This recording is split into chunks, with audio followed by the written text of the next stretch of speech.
시두가 없다가 대발하면은 그때부터는 내 세상이 다 된 줄 알아라.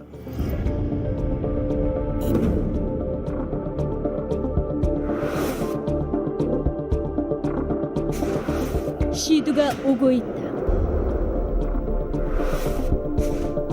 인류 역사상 가장 오래된 전염병. 질병사에서 가장 많은 생명을 앗아간 전염병. 20세기에만 5억 명 이상이 목숨을 잃은 전염병. 이 모두가 천연두, 바로 시두가 가진 타이틀이다.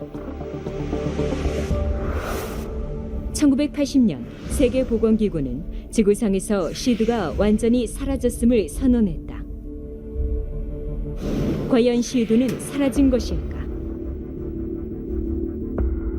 1990년대 소련 붕괴 이후 구소련이 시두를 비롯한 다양한 생물 무기 개발 프로그램을 진행해온 사실이 망명한 과학자 켄 알리백의 증언으로 밝혀졌다. 2018 한국 국방백서에 따르면 북한군은 시두를 비롯한 다양한 종류의 생물 무기를 자체적으로 배양하고 생산하는 능력을 보유한 것으로 추정된다. 현재 북한은 미국과 러시아에 이은 세계 3위의 생화학 무기 보유국으로 알려져 있다. 북한은 핵무기보다 생물학적 무기를 사용할 가능성이 훨씬 높다. 북한의 생화학 무기는 발달돼 있고 과소평가돼 있으며 매우 치명적이라고 미 국방부는 지적했다. 때문에 주한미군도 최근까지 북한의 생화학 위협, 즉 시두, 탄저균, 패스트 같은 병원균을 사전에 탐지하기 위한 비밀 프로젝트를 진행하고 있다. 빠르고 지능적이며 치명적인 시두. 그럼 천연두, 즉 시두란 어떤 병인가? 시두 바이러스의 속명이기도 한 바리올라는 라틴어로 얼룩덜룩하다는 뜻에서 뼈를 지나 반점을 뜻한다. 영어로는 본래 작은 농포성 물집이라는 뜻으로 스몰팍스라고도 부른다.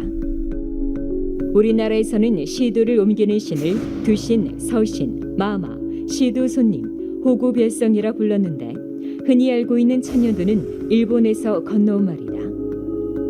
시두의 치사율은 최소 30% 이상으로 매우 높다. 특정한 경우 치사율은 90%까지 올라가는 무서운 전염병이다. 시두는 발생한 첫 주에 전염성이 가장 높다. 평균 7일에서 17일 정도의 잠복기를 거친 후 나타나는 시두의 초기 증상은 39도에서 40도가 넘는 고열을 동반한 극심한 두통과 통증이 몰려온다. 온몸이 타들어가고 모장이 찢어지는 듯한 고통이 지속된다. 2, 3일 후 특이의 발진이 얼굴과 팔다리에 나타나며 가려워서 긁기 시작한다. 납작한 붉은 반점으로 수포가 오르고 그 안에는 고름이 차며 농포가 생긴다. 둘째 주 초반부터 농포는 부스럼 딱지로 변한다. 딱지가 굳어지면서 약 3, 4주가 지나면 떨어지는데 다행히 살아남더라도 곰보 자국이 남는다. 검은 시두로 불리는 출혈성 시두는 가장 치명적이다. 잠복기가 끝나자마자 극심한 고열과 두통을 동반한 통증으로 생사를 오간다. 2, 3일 이후 눈과 간, 방광, 고환, 그리고 자궁에서 출혈이 나타난다. 피부 아래 일어난 출혈은 새까맣게 탄 것처럼 검은색으로 변한다. 5, 6일 안에 사망하게 되는데 치사율이 90%나 된다. 시두의 전파력을 보여주는 재생산 지수는 코로나19의 2.5명에서 3명보다 2배 높은 5명에서 7명이다. 일반적으로 바이러스의 치사율과 전파력은 서로 반비례 관계에 있다. 그런데 이 두 가지 특성이 모두 높은 전염병의 제왕이 바로 시두이다. 세계사와 문명사를 바꾼 시두.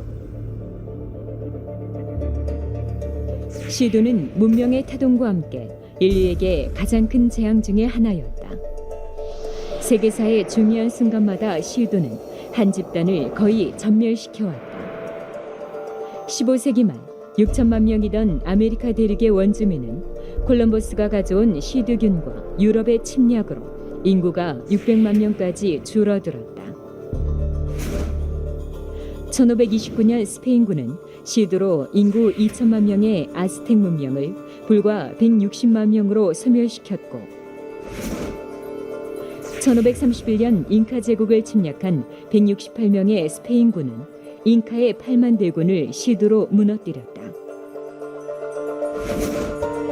1774년 루이 15세가 시도로 사망한 이후 민중봉기로 프랑스 혁명이 일어나고 근대 민주주의가 프랑스에서 탄생했다. 1871년 프로이센과 프랑스 전쟁에서 시도가 창궐하자 우두 접종을 한 프로이센 군대가 승리했다. 이후 독일 제국이 탄생하고 세계사가 변하는 계기가 되었다. 16세기부터 18세기까지 아메리카를 덮친 스몰팍스는 20세기 초강대국 아메리카 제국의 탄생에 큰 영향을 미쳤다. 이렇게 시도는 세계사의 중요한 시점에 나타나 기존의 역사 질서를 문닫고 새로운 시대를 여는 결정적인 원인을 제공해왔다.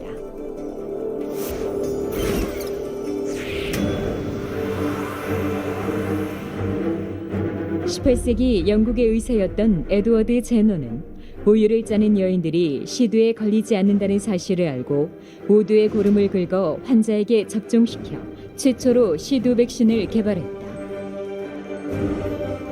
백신의 어원은 소를 뜻하는 라틴어 베카에서 유래했다.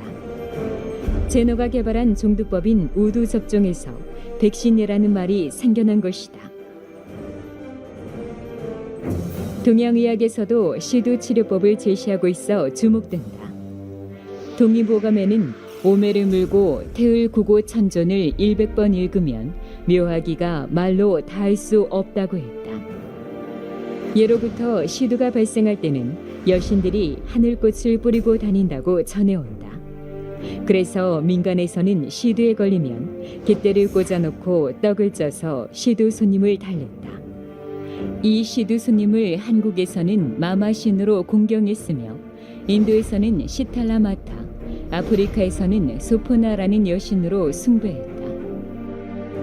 신도 세계에서는 시두 여신이 뿌린 하늘꽃이 사람 몸에 열꽃을 피우며 인체의 모든 수기를 말려서 생명을 고갈시킨다. 곧 시두는 우주의 여름철 말기 극에 달한 원한의 불기운으로 오는 열병이다. 이때는 천지의 속이 저장 주문인 태울조를 밤낮으로 읽어야 살아남을 수 있다. 시두는 단순한 전염병이 아니라 인류 역사의 대세를 결정한 중대한 신의 손길이자 천지의 병난 개벽을 몰고 오는 신의 전령임을 기억해야 한다. 그래서 이번 이 대유행의 마지막 큰 관문이 시두하고 가을 추살 병난인데 이것을 전 지구촌의 어떤 국가 지도자나 가정이나 사회장이 이거에 대한 만반의 준비를 해야 되는 거예요. 지금부터 훈련을 하고 우리가 생활 속에서 바르게 음식을 먹고 산책도 하고 운동도 하고 그리고 면역력을 기르고 면역을 기르는 몸의 수기 증진이거든. 생존의 비밀 그 후반부에 보면은 그 오른쪽에 그런 내용이 있어요. 그게 뭐냐? 성명 정해서 성은 명을 통해서 그 명은 정을 통해서 이 정을 명화하고 축적하고 그걸 통일을 해가지고 명이 길어지고 우리 몸속에는 조물주의 신성이 발현되는 거다. 우리들의 골수, 뇌수, 척수 이런 모든 게 이 정인데 수도 공부는 건강 공부는 근본이 정이다 이거예요. 상제님께서 정을 모으면 살고 몸에 있는 정을 흐트리면은 죽는다.